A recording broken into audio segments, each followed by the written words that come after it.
Critical illness insurance plan समझने से पहले हमें ये समझना ज़रूरी है कि क्रिटिकल इलनेस क्या है। Critical illness serious medical condition है जिसकी वजह से हम अपनी नॉर्मल लाइफ सही से नहीं जी पाते। इसके ट्रीटमेंट के लिए हमें huge amount of money spend करना पड़ता है और कुछ केसेस में लोग तो अनेबल हो जाते हैं अपने काम की वजह से और उनको इसके बाद इनकम में लॉस हो जाता है। आजकल की स्ट्रेसफुल लाइफस्टाइल और अनहेल्दी ईटिंग हैबिट्स के एक रीज़न है जिसकी वजह से जो लोग क्रिटिकल इलनेस से सफ़र कर रहे हैं और फिर क्रिटिकल इलनेस डायग्नोज होने पे फाइनेंशियल बर्डन बहुत ज़्यादा हो जाता है। इसी प्रॉब्लम के बर्डन को ओवरकम करने के लिए हमें क्रिटिकल इलनेस इंश्योरेंस प्लान की नीड होती है। जब हम ये इंश्योरेंस पॉलिसी लेते हैं तो ट्रीटमेंट हमें लमसम अमाउंट रिसीव होता है जो भी क्रिटिकल इलनेस कवर्ड है पॉलिसी में उसके लिए। ये मनी यूज़ होता है हमारे ट्रीटमेंट के एक्सपेंसेस में जिसकी हेल्प से हमारा फाइनेंशियल बर्डन थोड़ा कम हो जाता है।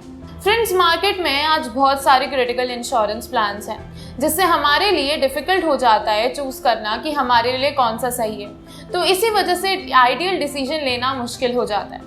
हेलो फ्रेंड्स, मैं हूँ विंशी जैन और आज मैं आपको बताऊँगी कि क्रिटिकल इंश्योरेंस प्लान लेने के टाइम आपको क्या बातें ध्यान में रखनी चाहिए। शुरू करने से पहले सब्सक्राइब बटन को क्लिक करना मत भूलें और उसके साथ ही साथ बेल आइकन को भी, जिससे आपको हमारी आने वाली वीडियोस की नोटिफिकेशन टाइम से मिले। तो चलिए शुरू करते हैं। सबसे पहले हमें ये ध्यान में रखना चाहिए कि हमारा प्लान जितनी ज़्यादा इलनेस कवर करेगा उतना ज़्यादा प्रीमियम होगा पॉलिसी का। इसलिए जब हम पॉलिसी ले तो हमें ये ज़रूर चेक करना चाहिए कि कौन सी इलनेस इंक्लूडेड है और कौन सी नहीं। हमें प्रॉपर रिसर्च करनी चाहिए, जैसे कि मान लीजिए इंश्योरेंस कंपनीज कवर करती हैं illness like cancer, stroke, heart attack and कुछ इंश्योरेंस कंपनी अल्जाइमर्स को कंसीडर नहीं करती एज क्रिटिकल इलनेस। तो फ्रेंड्स, पता तो किसी को नहीं होता कि कब क्या हो जाए, पर आपको जो लगता है इलनेस कवर होनी चाहिए आप वो ज़रूर करवा लें क्योंकि ज़्यादा एड ऑन्स होंगे तो आपका प्रीमियम भी हाई हो सकता है। नेक्स्ट पॉइंट है कि हमें ये चेक करना चाहिए कि मैक्सिमम एज लिमिट क्या होती है पॉलिसी कवर की, जब तक वो हमें कवर करेगी। कुछ क्रिटिकल प्लान्स रेस्ट्रिक्ट कर देते हैं पॉलिसी कवरेज टिल 60 ईयर्स, तो ये भी चेक करना बहुत ज़रूरी है। और कुछ पॉलिसीज़ तो लाइफ लॉन्ग रिन्यूएबिलिटी के साथ आती हैं और कुछ इंश्योरर्स इसमें एज लिमिट लगा देते हैं। जैसे अभी हमने बात करी, तो हमें ये चेक करना पड़ेगा कि पॉलिसी का रिन्यूएबिलिटी फैक्टर क्या है और एज एलिजिबिलिटी भी, जिससे आगे जाके किसी को कोई भी तरह की दिक्कत ना आए। नेक्स्ट है, सारी insurance companies pre existing diseases cover नहीं करती, तो हमें ये भी चेक करना होगा कि प्री एग्जिस्टिंग डिजीजेस कवर हो रही हैं या नहीं।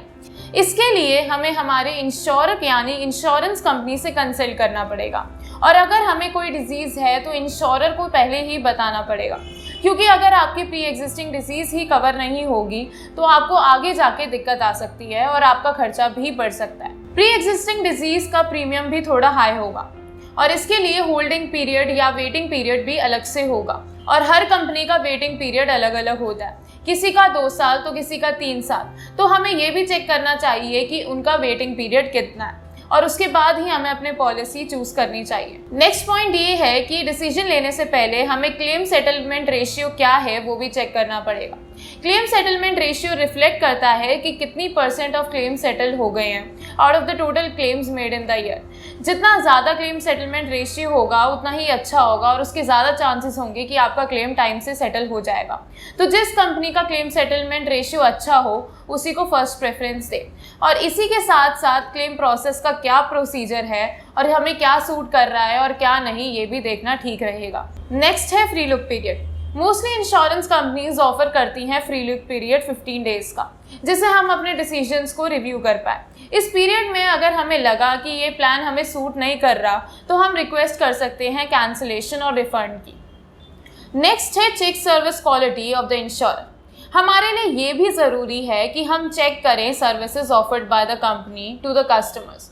इसमें ये देखें कि इंश्योरर्स का क्या प्रोसीजर है क्लेम सेटलमेंट का और क्लेम सेटलमेंट रेशियो क्या है, टाइम कितना लगता है फॉर क्लेम सेटलमेंट्स और ऑनलाइन रिव्यूज़ अगर अवेलेबल हैं तो ये सब चेक करना चाहिए। फ्रेंड्स, क्रिटिकल इंश्योरेंस प्लान बहुत इंपॉर्टेंट है खुद को फाइनेंशियल क्राइसिस से प्रिवेंट करने के लिए ड्यूरिंग लाइफ थ्रेटनिंग सिचुएशंस। इसीलिए हमें ये प्लान बहुत ध्यान से चूज़ करना चाहिए, इन बातों को ध्यान में रखते हुए। अगर आपको ये वीडियो इन्फॉर्मेटिव लगी तो इसको आप लाइक करें और आगे शेयर ज़रूर करें। धन्यवाद।